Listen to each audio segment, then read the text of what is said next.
Day by day, കഴിയും തോറും. ഈ എക്സ്പ്രഷൻ നമ്മൾ എന്തിനാണ് യൂസ് ചെയ്യുക? ഒരു കാര്യത്തിൽ ഉണ്ടാവുന്ന മാറ്റങ്ങൾ കാണിക്കാൻ വേണ്ടിയിട്ടാണ് നമ്മൾ ഈ എക്സ്പ്രഷൻ യൂസ് ചെയ്യുക. പക്ഷേ കുറച്ച് കാലം കൊണ്ട് അതിലുണ്ടാവുന്ന ഡിഫറൻസസ്, അത് നെഗറ്റീവ് ആവാം, പോസിറ്റീവ് ആവാം.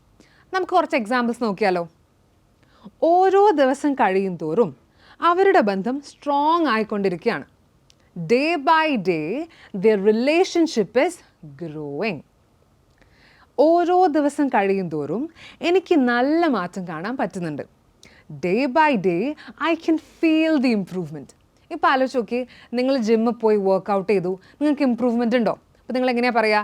Day by day I can feel the improvement. ഇനി ഒരു സ്കിൻ കെയർ ചെയ്താലോ, അല്ലെങ്കിൽ നമ്മളൊരു ഡയറ്റ് എടുക്കുമ്പോഴോ അങ്ങനെ നിങ്ങൾക്ക് ഇമ്പ്രൂവ്മെൻറ്റ് ഉണ്ടാവുന്നയോ അല്ലെങ്കിൽ ഒരു നെഗറ്റീവ് കോൺസിക്വൻസ് ഉണ്ടാവുന്ന എന്ത് കാര്യം പറയാനും നമുക്ക് എന്ത് യൂസ് ചെയ്യാം?